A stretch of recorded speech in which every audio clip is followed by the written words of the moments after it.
તો હવે આપણે આ ચોથા મુદ્દા ઉપર આવીએ છીએ કે એનું કારણ એ હતું એમના જીવનના અમુક સ્પષ્ટ વિચારો, એમની સ્પષ્ટ અને પવિત્ર જીવન ભાવનાઓ અને એમના વર્તનમાં પરિશુદ્ધતા.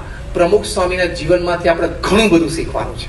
મહાજનો યેન ગતઃ સપંથઃ, you tread the path walked by the great. મહાન પુરુષો જે માર્ગ ઉપર ચાલ્યા એ માર્ગે આપણે ચાલીએ તો સહજ ઘણી બધી પ્રાપ્તિ જીવનમાં થઈ જાય. તો પ્રમુખ સ્વામીના અમુક એટીટ્યુડ્સ આપણે શીખવા જોઈએ જેથી જીવનમાં તણાવ ના આવે. પ્રથમ એટીટ્યુડ, પરિસ્થિતિને સ્વીકારી લેવાની. Acceptance of the situation that happens in life. કેમ મારી સાથે આ થયું, આ નહોતું થવું જોઈતું, હવે મારું શું થશે? ભાઈ નહોતું થવું જોઈતું, થઈ ગયું, હવે શું કરવું છે બોલ.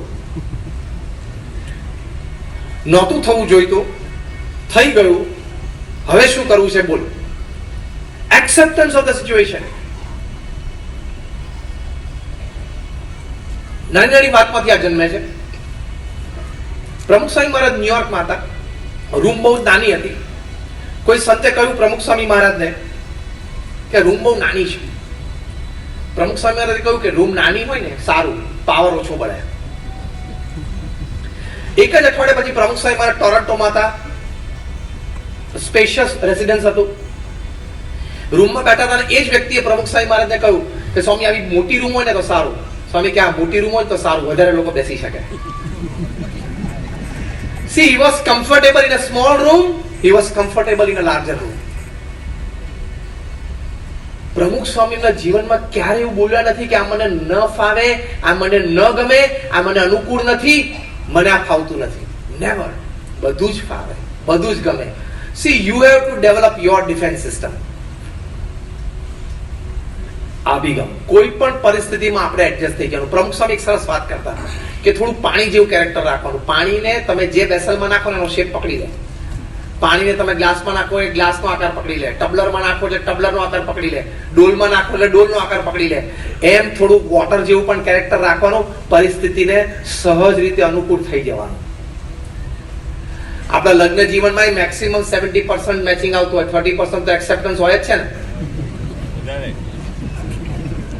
હા કે ના? 30% એક્સેપ્ટન્સ હોય. તમારા કાર્યક્ષેત્રમાં પણ, તમારા સહકર્મચારીઓ સાથે પણ મેક્સિમમ 70% મેચિંગ હોય. કોઈ પણ બે વ્યક્તિ કદાચ 20 વર્ષથી સાથે કામ કરતી હોય તો એ 70% જ મેચિંગ લેવલ હોય. 30% તો ડિફરન્સીસ હોય. Accept the differences, respect the differences and grow together. તો સ્ટ્રેસ નહીં આવે. મતભેદ સ્વીકારી લેવાના, મતભેદને માન આપી દેવાનું અને કોમન મિનિમમ પ્રોગ્રામ ઉપર તમે જે આવી શકો, CMP ઉપર, ત્યાં આવીને કામ કરવા માંડવાનું. સિમ્પલ. તો એ થોડું શીખવું પડે, નહીં તો બહુ જ મોટો તણાવ ઉભો થાય.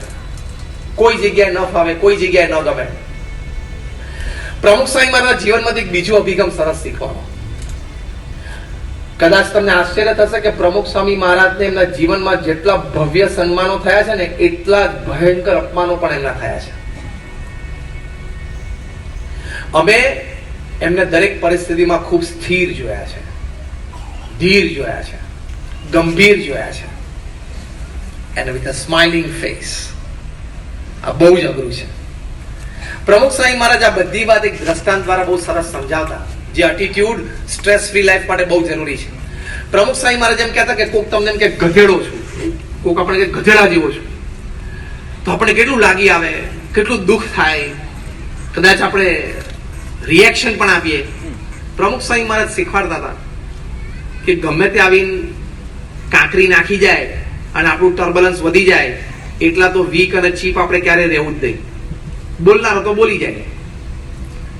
તો પ્રમુખ સ્વામી મહારાજ એવું શીખવાડતા કે કોક કદાચ ગાળ દઈ જાય, કોક એમ કે ગધેડા જેવો છું, તો 2 મિનિટ આંખ બંધ કરીને વિચારું કે મારે ધોળું ચામડું છે નથી, મારે 4 પગ છે નથી, મારે ટૂંકું પૂંછડું છે નથી, મારે લાંબા કાન છે નથી, તો બસ હું ગધેડો નથી. સિમ્પલ. પીસફુલ માઇન્ડ જે શબ્દ લખ્યો છે, શાંત મન, વિચારથી જ રહે છે.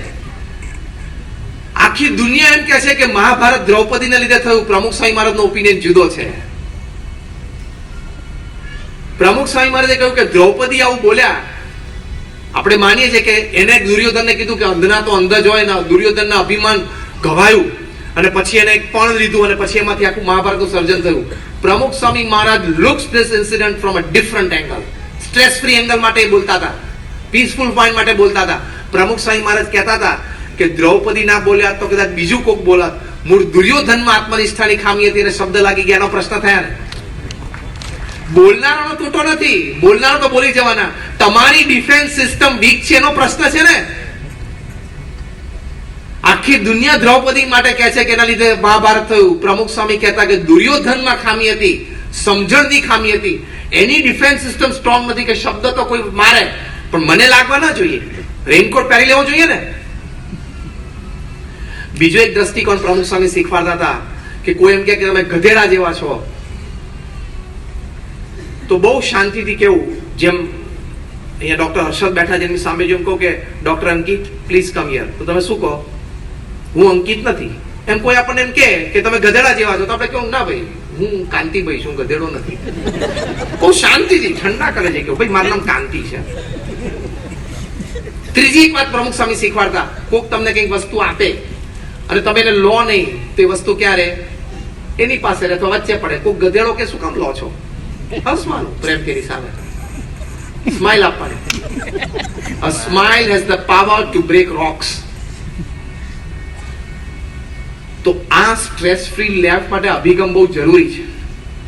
નહીં તો થોડી થોડી વાતમાં તણાવ આવી જાય. લગ્ન પ્રસંગે જાય, સારામાં સારા કપડા પહેરીને ગયા હોય પણ બાજુમાં કોઈ સારા કપડા પહેરીને બેસે ને, ઓ એને તો બ્રાન્ડેડ કપડા પહેર્યા છે, પણ તારા કપડા તે સિલેક્ટ કર્યા છે ને, તારી ઈચ્છા પ્રમાણે પહેર્યા છે ને, તને ગમે છે એટલે પહેર્યા છે ને, તો શું કામ ડિસ્ટર્બ થાય છે?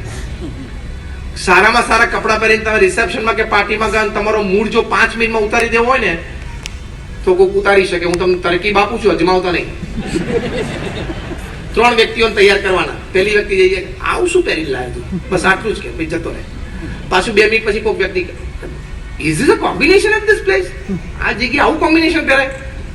ત્રીજી કોઈ વ્યક્તિ પાછી 2 મિનિટ પછી જાય, તું કેવો લાગે છે હરીસામ જોઈને આવ્યો છું નહીં? પતી ગયું, પેલો વ્યક્તિ પાર્ટી છોડી જતો રહ્યો. રીડર્સ ડાયજેસ્ટમાં સાચો બનેલો પ્રસંગ, ન્યુયોર્કમાં ડોક્ટર્સ કોન્ફરન્સ હતી, તો ડોક્ટરો બેઠા છે, મને એકદમ યાદ આવી ગયો આ પ્રસંગ. એમાં એક ડોક્ટરે પાર્ટી પછી ઘરે જઈને એક સુપર સ્પેશિયાલિસ્ટ ડોક્ટરે આત્મહત્યા કરી અને આત્મહત્યાની પાછળની સુસાઇડ નોટમાં લખેલું કે I was called a donkey by one of my colleague in my year at the party, so now I don't find any reason to live upon this earth. લે, super specialist doctor કે મને કાનમાં એક જણાએ કીધું ગધેડા જેવો છે.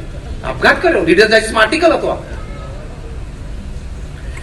એટલે sometimes with the best of academic qualifications we have a very cheap and mean mind. આપણે લગ્ન પ્રસંગમાંથી પાછા આવે ત્યારે ચર્ચા શેની કરે છે જોજો, એમાંથી આ સ્ટ્રેસ જન્મે છે. આપણે વ્યક્તિઓની ચર્ચા કરીએ, પેલા પહેર્યું તું, પેલા નહોતું પહેર્યું, પેલા સામે જોયું, પેલા નહોતું જોયું, પેલો મારી બાજુમાં બેઠો તો નજર ફેરવી લીધી, પેલા આમ સામે જોયું તું પણ દૂરથી જ હાયલો કરી નાખ્યો, નજીક આવ્યા નહીં. અને એમાં નિયર એન્ડ ડિયર વન્સ હોય, જેમાંથી તો બહુ પ્રશ્ન. સમજી રાખવાનો કે વેવાઈને બધાને ઇન લોઝ એટલા માટે જ કહે છે કે લોકોનું સર્જન તમને લો તરફ લઈ જવા માટે જ થયું છે.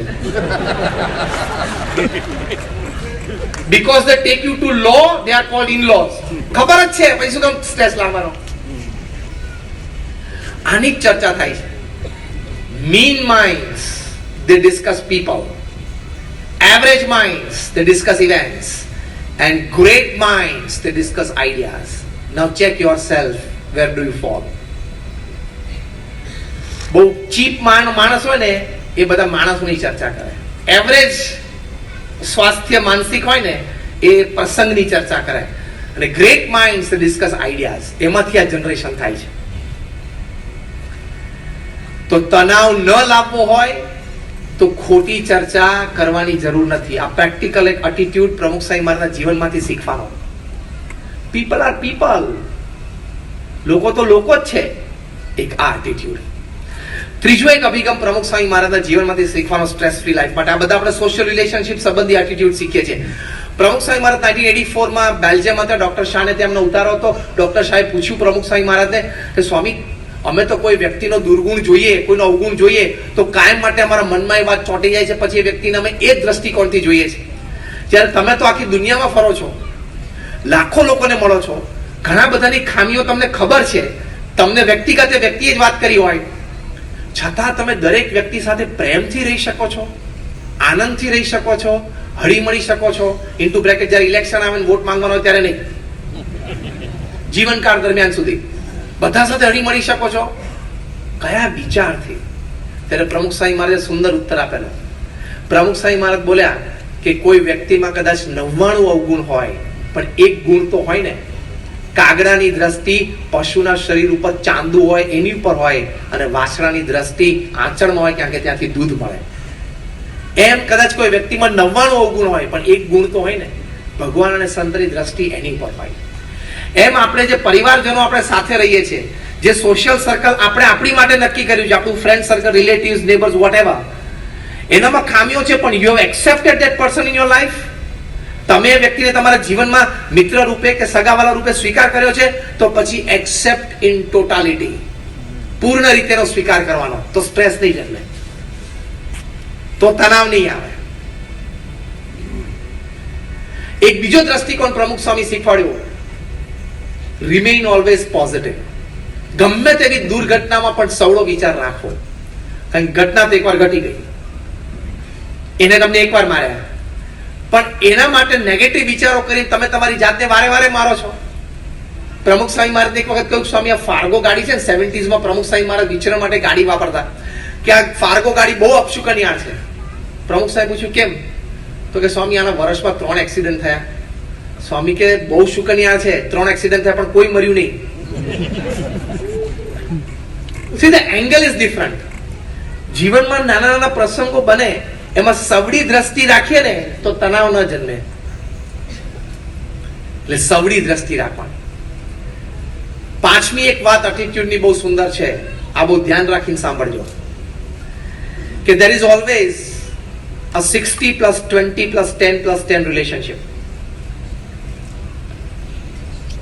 કાર્યની દ્રષ્ટિએ અને સંબંધોની દ્રષ્ટિએ દરેક વ્યક્તિના જીવનમાં પ્રિન્સિપલ એપ્લાય થાય છે. 60 plus 20 plus 10 plus 10. તમે જેટલા સંબંધો જીવનમાં બાંધશો, એમાંથી 60% સંબંધો આજીવન મધુર રહેશે. બીજા 20% સંબંધો એવા છે કે સંબંધો જાળવી રાખવા માટે તમારે બહુ હાઈ મેન્ટેનન્સ વેલ્યુ આપવી પડશે. એને વારે વારે માન આપવું પડે, એના પ્રસંગે વારે વારે હાજર રહેવું પડે, થોડી થોડી વાતમાં એને ખોટું લાગી જાય સાચવી લેવું પડે. પણ હવે સાવસાવાના જ છે 20% સંબંધો. 20% સંબંધો જીવનમાં એવા છે કે બહુ જ પમ્પિંગ કરવું પડે, ત્યારે સંબંધો થૂકના થીગડાની જેમ ભેગા રહે.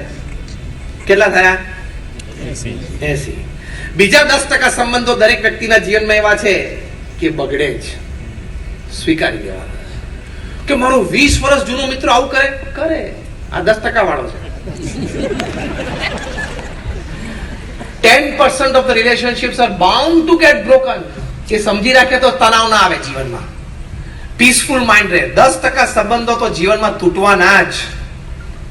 કેટલા થયા? 90%. છેલ્લા 10% સંબંધો એવા છે જે દુશ્મનાવટમાં પરિવર્તિત થાય, if not enmity, at least the competition. સ્વીકારી લેવાનું, દરેકના જીવનમાં છે. હવે હાથ તમારી છાતી પર મૂકીને અંતરદ્રષ્ટિ કરો, આ વાત સાચી છે? સંબંધ બગડે એટલે એ સંબંધને સુધારવા માટે દર 2 મહિને 6 મહિના સુધી 3 વખત ઉપાય કરવો. અને જો સંબંધ ન સુધરે તો એ વ્યક્તિને બહુ મોટું બાય કહી દેવું, એની માટે સારી ભાવના રાખવી કે તારી માટે પ્રાર્થના છે, તું જીવનમાં ખૂબ પ્રગતિ કર. Turn your head around and don't forget the most important thing, delete his number from the mobile. જેથી ફરી વખત સ્ક્રોલ કરીને નામ આવે ને તો ટેન્શન ના આવે. આણે મારી સાથે આવું કર્યું, પણ કરવા માટે જ આવેલો પેલો 10 plus 10 વાળો હતો. આ ડિલીટ કર જલ્દી, એટલે સ્ટ્રેસ ઓછો થાય. એ ભૂલતા શીખી જવાનું. જીવનમાં જેટલી વ્યક્તિઓ સાથે તમે સંબંધો બાંધો છો, એ બધા જ આ જીવન તો સાચા અને સારા રહેવાના જ નથી. આ વાસ્તવિકતાનો સ્વીકાર એ સ્ટ્રેસ ફ્રી લાઈફ માટે ખૂબ જરૂરી છે. એવી જ રીતે કામમાં છે 60 plus 20 plus 10 plus 10, ત્યાં પણ આ જ હકીકત છે. તો એ વાસ્તવિકતાનો સ્વીકાર, તો કોઈ દિવસ સ્ટ્રેસ, તણાવ જિંદગીમાં જન્મશે જ નહીં. એક બીજો દ્રષ્ટિકોણ એ છે કે જીવનમાં થોડો સંયમથી સ્ટ્રેસ ફ્રી લાઈફ રહેવાય. મેજોરિટી ઘણા બધા રોગ ખાવાથી થાય છે, અને ખૂબ ખાવાથી ઘણા બધા પ્રશ્નો થાય, એમાંથી તણાવ જન્મશે કે મને તો 35 વર્ષની ઉંમરે ડાયાબિટીસ આવી ગયો, પણ તું 3 ટાઈમ ગુલાબજાંબુ ખાસ, ખબર તને? પછી નાની ઉંમરે મોટો રોગ આવી જશે તો તણાવ આવશે જ કે મારા બધા મિત્રો આટલો આનંદ કરે છે, હરે ફરે છે, મારે બ્લડ પ્રેશર, ડાયાબિટીસ, પણ તું થોડું સંયમી જીવન જીવને ભાઈ. સંયમ નથી રહ્યો એટલે રોગો પ્રસર્યા છે. ભોગે રોગ ભયમ, શાસ્ત્રોમાં લખેલું છે. ભોગ વધશે એટલે રોગ વધશે જ. તો એ સ્ટ્રેસ ફ્રી લાઈફ માટે થોડો સંયમ રાખવો જરૂરી છે, થોડો ભોગ ઓછો છે. એઇડ્સ રોગ કેવી રીતે થયો? Acquired immune deficiency syndrome. It's a STD, sexually transmitted disease. કેમ થયો? પ્રમુખ સ્વામી મહારાજ 1991 માં અમેરિકા હતા, કલ્ચરલ ફેસ્ટિવલ ઓફ ઇન્ડિયા માં બહુ મોટો ઉત્સવ કરેલો. તે વખતે ડોક્ટર રાજ બોથરા પ્રમુખ સ્વામી મહારાજને મળેલા, જે ઇન્ડિયા એઇડ્સ ફાઉન્ડેશનના ચેરમેન હતા અને રાજીવ ગાંધી સાથે ડૂન સ્કૂલમાં સાથે ભણેલા.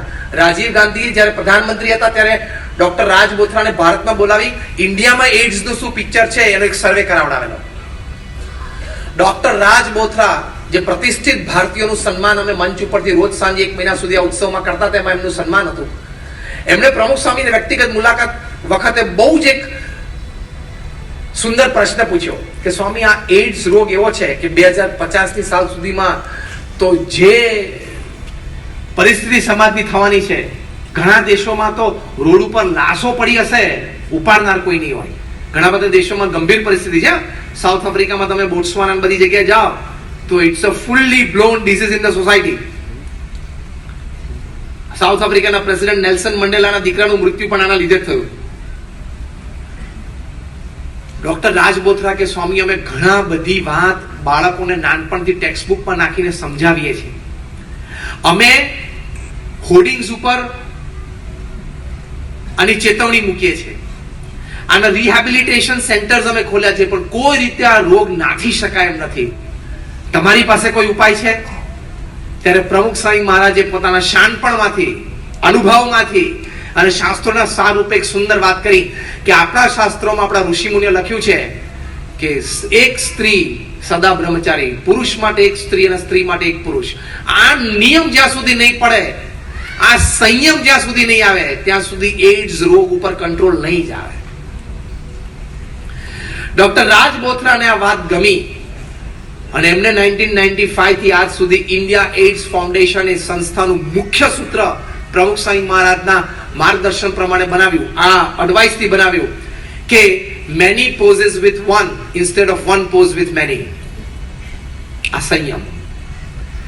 કારણ કે આવો મોટો રોગ જો આવી જશે શરીરમાં તો જબરજસ્ત તણાવ આવશે, માનસિક શાંતિ બધી હણાઈ જશે. તમારામાંથી ઘણા બધા વ્યસની હશે. વ્યસન ચાલુ રાખશો તો પણ તણાવ આવી શકે છે. કારણ કે તમને જ્યારે ડોક્ટર કોક દિવસ સવારે લોહીની ઉલટી થશે અને સ્ટેથોસ્કોપ મૂકીને કહેશે, તમારા ફેમિલી ડોક્ટર કે મને કંઈક મોટી શંકા છે, તમે મોટા ડોક્ટરને બતાવો, અને તમે કોઈ ઓન્કોલોજિસ્ટને બતાવશો અને કહેશે કે 4th સ્ટેજ કેન્સર છે, તમારી પાસે મેક્સિમમ 1.5 મહિનો છે, તે દિવસે રોતા નહીં આવડે. એવી વ્યક્તિઓને દિવાલ સાથે માથા પછાડતા અમે નજરે જોયા છે. હું તો સિમ્પલ ભાષામાં કહું છું કે તમે જો સિગરેટ પીતા હોય તો it is very clear in your mind કે હું તો સિગરેટ પીશ, ભલે મારી પત્ની વિધવા થઈ જાય, મારે કોઈ પડી નથી. ભલે મારા દીકરાઓ બાપ વગરના થઈ જાય, મારે કોઈ પડી નથી. ભલે મારા વૃદ્ધ માતા પિતા સડીને મરી જાય, હું એની સેવા ના કરું, મારે કોઈની પડી નથી. મારે આ 2 પૈસાની સિગરેટ. એનો ભાવ તો એ થયો ને. Am I right or wrong? Tell me yes or no. હજી આમ સ્ટ્રોંગ યસ નથી આવતો. તમે સિગરેટ પીવો છો એની મતલબ કે સબકોન્શિયસ માઇન્ડમાં શું વિચાર છે? ભલે મારી પત્ની વિધવા થઈ જાય, મારે કોઈ પડી નથી, મને સિગરેટ વાળી. ભલે મારા સંતાનો બાપ વગરના થઈ જાય, ભલે થઈ જતા, મને સિગરેટ વાળી. આનો મતલબ થયો ને. જે દિવસે ડોક્ટર તમને કહેશે ને કે કેન્સર છે, રોતા નહીં આવડે. અમે જોયા છે એવા કેસ. એમાંથી જે તણાવ આવશે ને, એમાંથી ક્યારેય નહીં છૂટી શકે. પ્રમુખ સ્વામી મહારાજે વ્યસન મુક્તિ અભિયાન ચલાવ્યું, હજી પણ સંસ્થામાં ખૂબ મોટા પાયમાના પર ચાલે છે. પ્રમુખ સ્વામી મહારાજે વ્યક્તિગત રીતે હજારો લોકોને વ્યસન છોડાવ્યા અને નવું જીવન આપ્યું. તો વ્યસન જો કોઈને હોય તો છોડી દેજો. એમાંથી ઘણા બધા ડોક્ટર્સ પણ તમે લોકો સિગરેટ પીતા હશો તો ડ્રિંક લેતા હશો. અમે એવા પણ કેસ જોયા છે કે 50 સિગરેટ 50 વર્ષ સુધી પીવે અને કાંઈ ન થાય, અને એવા પણ કેસ જોયા છે કે 2 સિગરેટ પીવે અને 5 વર્ષમાં કેન્સર લાગી જાય. તમે પણ એવા જોયા હશે. તો હવે આખી રેન્જમાં તમે ક્યાં છો કોને ખબર? મારી બાજુમાં પેલા કાકા છે 50 વર્ષથી પીવે, કાંઈ નથી થતું. પણ હવે એની સિસ્ટમમાં કંઈક હશે તો નથી થતું. તારી સિસ્ટમમાં નથી, હમણાં 2 વર્ષમાં કેન્સર લાગી જશે. એમાંથી જે તણાવ જન્મશે, એક વ્યક્તિને 29 વર્ષની ઉંમરે 3 નાની દીકરી અને કેન્સર આવ્યું. ટબેકો રિલેટેડ કેન્સર. ભારતમાં રોજ 2000 વ્યક્તિઓ મૃત્યુ પામે છે ટબેકો રિલેટેડ કેન્સર. દર કલાકે 82 વ્યક્તિ. લોહીની ઉલટી થઈ, ડોક્ટરે બતાવ્યું, બોમ્બે ગયા, બોમ્બે હોસ્પિટલમાં બતાવ્યું, ડોક્ટરે કીધું 4th સ્ટેજ કેન્સર, મેક્સિમમ 40 દિવસ તમારી પાસે. 25 લાખ રૂપિયા કેશ મૂક્યા ડોક્ટરના ટેબલ ઉપર. હું 2000 સાલની વાત કરું છું. હું આખા પરિવારને ઓળખું છું કે સર આ તમારા 25 લાખ 2000 સાલમાં બધી ફી હું આપીશ, હોસ્પિટલની ફી કરી પણ મને બચાવો. ડોક્ટરે 25 લાખ રૂપિયાના હાથમાં પાછા આપ્યા કે જે દાન પૂન કરી લેવું કરી લો, તમારી પાસે મેક્સિમમ 40 દિવસ છે. અને 28મા દિવસે મૃત્યુ પામ્યા. એટલે આજે અહીંયા સ્ટ્રેસ ફ્રી લાઈફ માટે આવ્યા છો તો કોઈ પ્રેક્ટિકલ તમે લઈને જજો. થોડું સંયમી જીવન રાખીને જજો. ખોરાકની દ્રષ્ટિએ, ભોગની દ્રષ્ટિએ અને વ્યસનની દ્રષ્ટિએ, 3 દ્રષ્ટિએ મેં વાત કરી. તો સ્ટ્રેસ ફ્રી લાઈફ તમે જીવી શકશો. પીસફુલ માઇન્ડ તમે જીવી શકશો. This is again an important aspect. I'm going to the last stage of the talk. હવે થોડી સમજદારી, શાસ્ત્રોક્ત રીતે થોડી સમજદારી, which is even proved by the modern day experiments, research and survey, all 3. બહુ જ મોટો વિચાર છે સ્ટ્રેસમાંથી બહાર આવવા માટે. ભગવાન કૃષ્ણએ વિચાર અર્જુનને કુરુક્ષેત્રના મેદાન ઉપર આપ્યો. કુરુક્ષેત્રના મેદાન ઉપર અર્જુન સખત સ્ટ્રેસમાં આવી ગયેલા, તણાવમાં, કે મારા વડીલોને હું નહીં મારી શકું, બાણ મારથી ચાલશે જ નહીં, સામે મારા ગુરુજનો છે, હું કેવી રીતે મારી શકું? હથિયાર મૂકી દીધા. સખત તણાવમાં. એક બાજુ ભગવાન કૃષ્ણની આજ્ઞા હતી કે તું યુદ્ધ કર, આ ધર્મનું યુદ્ધ છે, અને એક બાજુ એના સંબંધો, એની લાગણીઓ હતા. He was in tremendous stress. સમજી શકો છો તમે? તો એ વખતે ભગવાન કૃષ્ણે કોઈ modern day stress management theory apply નહોતી કરી અર્જુન ઉપર. સ્ટ્રેસ મેનેજમેન્ટ માટે આજે તમે કોઈ સ્ટ્રેસ મેનેજર પાસે જાઓ ને, તેની પાસે કેવી થિયરીઝ હોય છે કે paint your office and your house green. તમે આમ લીલું લીલું થોડું જોશો ને તો મનમાં શાંત થશે. પછી કે છે કે go for a walk on the beach. આમ રેતીમાં, દરિયા કિનારે તમે થોડું મન શાંત થશે. તમને કોઈ મ્યુઝિક ગમતું હોય, કોઈ ટિપિકલ મ્યુઝિક, તો એ મ્યુઝિક તમે વારે વાર સાંભળો તો મન શાંત થશે. આ બધી modern day stress management, stress relief theories and practicals છે. પણ મારે સિમ્પલ એને પ્રશ્ન પૂછવાનો કે ઝાડ જ્યારે સુકાતું હોય ત્યારે પાણી પાંદડાને નાખવાનું, થડને નાખવાનું કે મૂળમાં નાખવાનું? મૂળમાં નાખવાનું. એમ આ બધી મોડર્ન ડે સ્ટ્રેસ રિલીફ થેરાપીસ છે ને, એ 5-10% જ ઇફેક્ટ કરે છે, કારણ કે પાણી પાંદડા ઉપર જાય છે. પાણી મૂળમાં જવું જોઈએ. ભગવાન કૃષ્ણએ મૂળમાં પાણી નાખ્યું. અર્જુનને કહ્યું તરતી શોકમ આત્મવેત.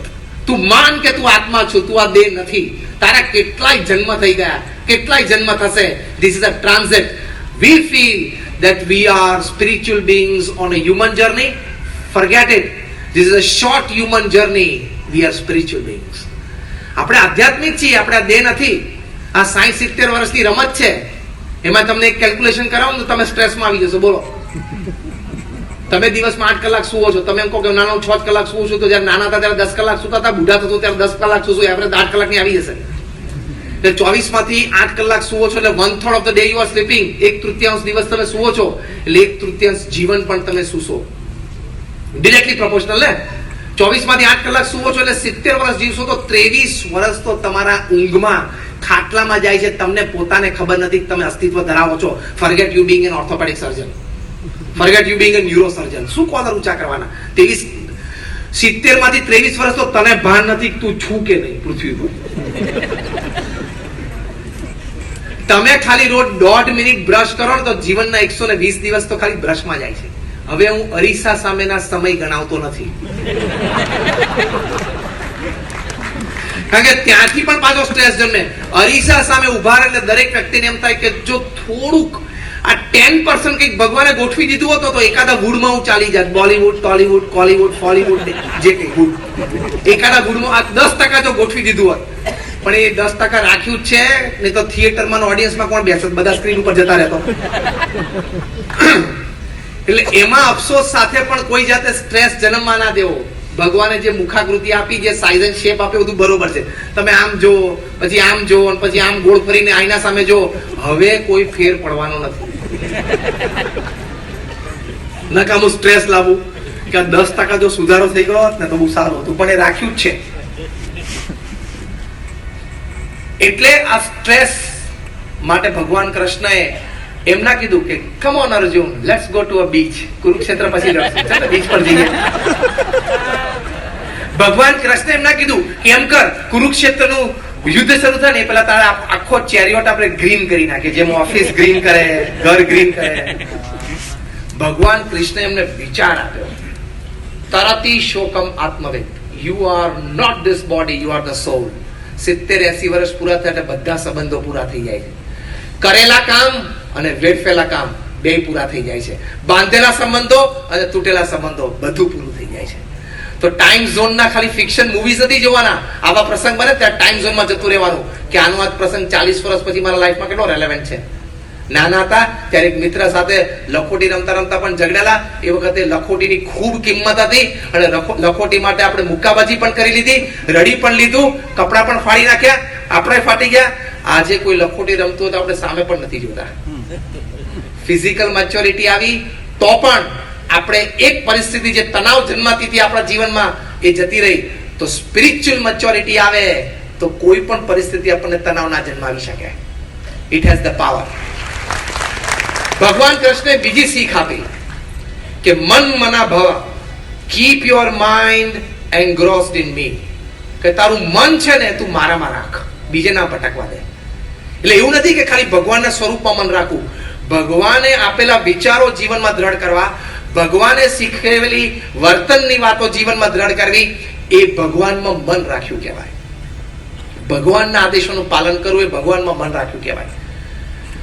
તો ભગવાન કૃષ્ણ અર્જુનને કહ્યું કે મન મના ભવ, keep your mind engrossed in me. અને ત્રીજી વાત કરી, કર્મણ્યવાધિકારસ્તે મા ફલેષુ કદાચન. શું કહ્યું કૃષ્ણ ભગવાને? કે અર્જુન, તારે તારું કર્મ બરોબર કરવાનું છે, ફળ હું નક્કી કરીશ.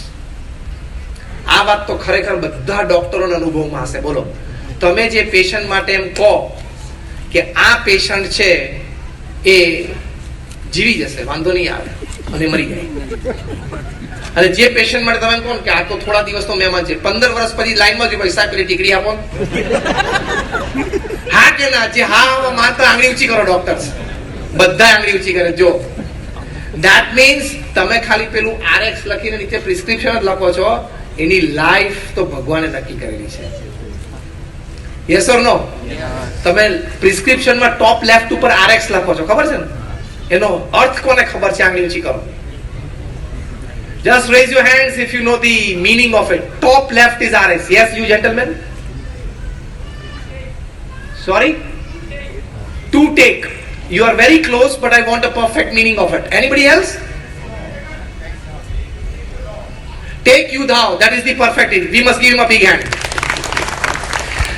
તમે પ્રિસ્ક્રિપ્શનમાં ટોપ લેફ્ટ ઉપર જે RX લખો છો ને, એ ગ્રીક વર્ડ છે. એનો અર્થ છે હે ભગવાન, તમે આ પેશન્ટનું ધ્યાન રાખજો. હું તો મારા જ્ઞાન જે તમે આપ્યું છે પ્રમાણે એને પ્રિસ્ક્રિપ્શન લખી આપું છું. એટલે આપણે છે ને બાપુ, આપણે હતા એટલે પેશન્ટ અત્યારે ચાલે છે એવું નથી.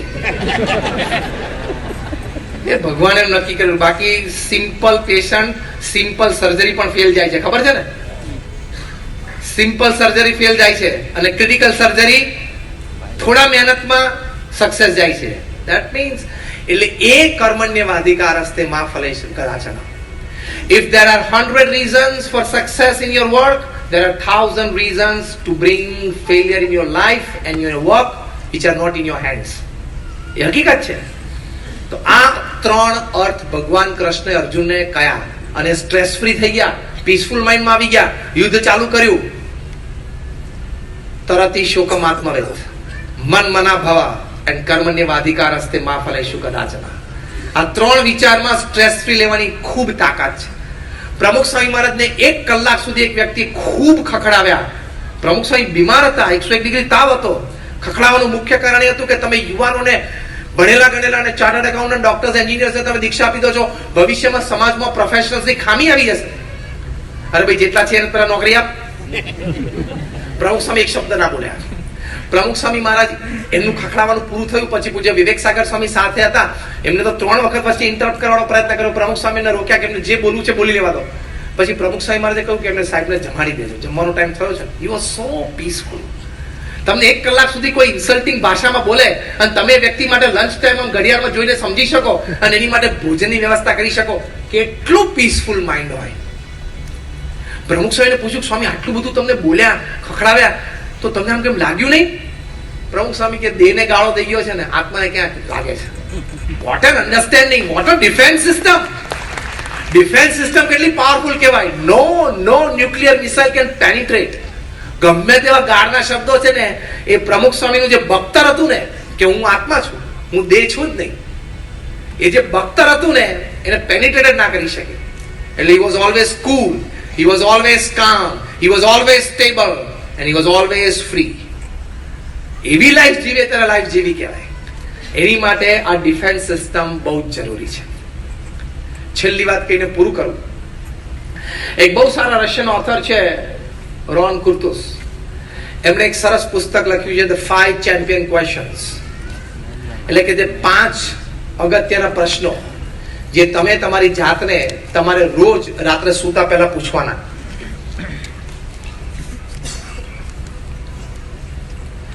એમાં પહેલો પ્રશ્ન છે વોટ એમ આઈ ગ્રેટફુલ ટુ ટુડે. કે આજે મારું જીવન આજના દિવસમાં સારું પૂરું થયું, આજે મારો એક સારો દિવસ પૂરો થયો, એની માટે હું કોનો આભારી છું. એમ કરીને 2 વ્યક્તિ અને 2 પરિસ્થિતિને યાદ રાખીને મનોમન એનો આભાર માનો સ્ટ્રેસ ફ્રી લાઈફ માટે. Second question, where did I help something or somebody. હું ક્યાંક આજે મદદરૂપ થયો, તો તમે સ્ટ્રેસ ફ્રી આવી જશો. અમેરિકામાં તો ડોક્ટર્સ પ્રિસ્ક્રિપ્શનમાં લખે છે, દવાઓ લખે, દવા 1, દવા 2, દવા 3 લખે, પછી ચોથો મુદ્દો લખે પ્રેયર્સ, 5મો મુદ્દો લખે 2 hours of social service a week. હું આ માનતો નતો, પણ ત્યાં આપણે ડોક્ટર હર્ષદ જ છે ન્યુયોર્કમાં, એ ઓર્થોપેડિક જ છે, અને એમની પાસેથી મેં પ્રેસ્ક્રિપ્શન્સ મેં કીધું તમે મને, હું જોઉં તો માનું, અને એમને મોકલ્યા. તો મદદરૂપ થવાથી, એ વિચારથી સ્ટ્રેસ ફ્રી થવા જાય. બીજો પ્રશ્ન લખ્યો, પોતાની જાતને પૂછવાનું. ત્રીજું લખ્યું, where did I do a good job today. મારા વ્યવસાયમાં મેં સારું એક્સિલન્સ સાથે કયું કામ કર્યું, તો તમને બહુ સંતોષ મળશે. That is stress free state of mind. ચોથો પ્રશ્ન, what did I learn something new today. હું કંઈક નવું શીખ્યો આજે, તો તમને ઉત્સાહ અને આનંદ રહેશે જીવનમાં, તો પણ સ્ટ્રેસ ફ્રી રહી શકશો. અને છેલ્લી 5મો પ્રશ્ન, how did I take care of my self today. મેં આજે મારું ધ્યાન કેવી રીતે રાખ્યું. ફિઝિકલ એક્સરસાઇઝથી, સારા રીડિંગ કરીને મેન્ટલ એક્સરસાઇઝ આપી, અને સારા વિચારો કરીને ઇમોશનલ એક્સરસાઇઝ મારી જાતને આપી. 3 એક્સરસાઇઝ મેં કરી. તો 5 પ્રશ્નો એ તમે તમારી જાતને રોજ રાત્રે પૂછો, જેને આધ્યાત્મિક માર્ગે અંતર્દ્રષ્ટિ કહેવાય. તો રોન કુર્તુસનું આ પુસ્તક ન્યુયોર્ક ટાઈમ્સ ઉપર 64 વીક સુધી ટોપ ઉપર રહ્યું. ઇટ્સ અ રેકોર્ડ કે આ 5 પ્રશ્નો પોતાની જાતને પૂછવા, તો પણ તમે સ્ટ્રેસ ફ્રી રહેશો, પીસફુલ માઇન્ડ રહેશો. અને મોટામાં મોટી વાત, ભગવાનનું નામ સ્મરણ કરવાની ટેવ પાડવી. એવી સિચ્યુએશન ઊભી થાય ત્યારે જે પણ ભગવાનમાં આપણને શ્રદ્ધા હોય એનું નામ સ્મરણ હાઈ સ્પીડ ઉપર ચાલુ કરવાનું. વેસ્ટમાં સ્ટ્રેસ મેનેજમેન્ટ થિયરી માટે એવું કહેવામાં આવે છે કે if you are angry, if you are irritated, if you are frustrated, if the situation goes out of your control, don't raise your hands, shut your mouth and count 100. 1, 2, 3, 4, 5, 6, 7, 8, 9, 10, 11, 12. એટલે 100 count કરો ત્યાં સુધીમાં પારો નીચે આવી જાય. તો હવે 100 કાઉન્ટ કરવાની કરતા તો ભગવાનનું નામ સ્મરણ કરવું શું ખોટું? અંદર 100 કાઉન્ટ કરવા, આ થિયરી આખી એપ્લાય કરવાની, પણ એમાં આટલું એડિશન, ઓલ્ટરેશન. એ કહેતા ભગવાનનું નામ સ્મરણ કરીએ તો તરત પારો નીચે આવે. મહાન સંતો નો અભિપ્રાય છે કે આવી પરિસ્થિતિમાં ભગવાનનું નામ સ્મરણ. અક્ષરધામ ઉપર ડેડલી આતંકવાદી હુમલો થયો, 2002 સપ્ટેમ્બર 24મી પ્રમુખ સ્વામી મહારાજને સારંગપુરમાં સમાચાર મળ્યા. The first thing he did was closed his eyes, remembered God and chanted the holy name. હા, પછી એમની એડમિનિસ્ટ્રેટિવ જવાબદારી હતી એટલે રાત્રે 12 વાગ્યા સુધી જાગતા રહીને કોઓર્ડિનેશન કર્યું, એક્ટિવિટીઝ ચલાવી, કારણ કે જવાબદાર વ્યક્તિ હતા. He was the president of the organization. પણ પહેલું આ ક્રિયા દ્વારા આપણને શીખવાડ્યું કે કોઈ પણ પરિસ્થિતિ જીવનમાં એવી ઊભી થાય તો પ્રથમ ભગવાનનું નામ સ્મરણ કરી લેવું. કારણ કે બહુ સારા વિશ્લેષણ પરથી ટોપ મેનેજમેન્ટ ગુરુસ પણ એવું શીખવાડે છે. Jim Collins, Stephen Covey, Ken Blanchard, Anthony Robbins, Robin Smith, આ બધા બહુ મોટા મેનેજમેન્ટ ગુરુસ છે. લોકો શીખવાડે છે કે એડવર્સ સિચ્યુએશન ઊભી થાય ને ત્યારે પહેલું કામ એ કરવાનું કે મન જે તપી જતું હોય, મન જે આકુળ વ્યાકુળ થઈ ગયું એને પહેલા તો શાંત કરી દે. કારણ કે શાંત મનમાંથી થોડા વિચારો એ સિચ્યુએશનમાંથી બહાર આવવાના વહેલા અને સારા આવશે. સ્ટ્રેસફુલ સિચ્યુએશન તો ઊભી થઈ જ છે, પણ પહેલા મનને શાંત કરી દેવું પડે. ઘર સળગે એટલે પહેલું કામ શું કરવાનું? ઘર સળગવાની શરૂઆત થાય અને ખબર પડે કે આઉટ ઓફ કંટ્રોલ જશે જ ફાયર, તો શું કરવાનું? તમારી પાસે બે જ હાથ છે ને બે જ હાથમાં લઈ જવાય એવી વસ્તુ ઘરની બહાર તમારી પાસે છે, તો શું ઉપાડો? ખુરશી, ટેબલ, રસોડાની તપેલીઓ, કાઢો શું બહાર? બોલો. Cash and jewellery, yes or no? Cash and jewellery હાથમાં જેટલું લઈને ભાગવાનું હોય. ઘર બળતું હોય ત્યારે ખુરશીની તપેલીની ચિંતા ના કરાય, કેશ એન્ડ જ્વેલરી બહાર નીકળી જવાય. એમ સ્ટ્રેસફુલ સિચ્યુએશન ઊભી થાય, મન આકુળ વ્યાકુળ થાય ત્યારે પૈસા કે પરિસ્થિતિનો વિચાર કરતા પહેલા મનને શાંત કરવાનો વિચાર પહેલો કરવાનો, અને નામ સ્મરણથી થાય. હજારોનો એવો અનુભવ છે. તો આવી રીતે સ્ટ્રેસ ફ્રી લાઈફ માટે આ વિચારો છે, આ સમજદારી છે, આ ભાવનાઓ છે અને આ વર્તનો છે. એટલે આપણે આ વાતની શરૂઆત કરેલી કે સ્ટ્રેસ ફ્રી લાઈફ માટે આ ત્રણ વસ્તુ, ભાવના, વિચાર અને વર્તન, એ ત્રણમાં સિદ્ધાંતનિષ્ઠ અને મૂલ્યનિષ્ઠ આપણું વ્યક્તિત્વ રહે તો we live a stress free life, we live a life of a peaceful mind. તો આજે ભગવાન સ્વામિનારાયણ, ગુરુ હરિ મહંત સ્વામી મહારાજના ચરણોમાં એવી પ્રાર્થના કરીએ કે આપણા સૌના, અમારા અને તમારા દરેકના વિચાર, વર્તન અને ભાવનાઓ આ રીતે આપણે સુસંગત કરી શકીએ તો we live a stress free life. Many thanks to all of you for attending the session today. Hope you enjoyed and hope we meet again. Thank you very much and Jai Swaminarayan.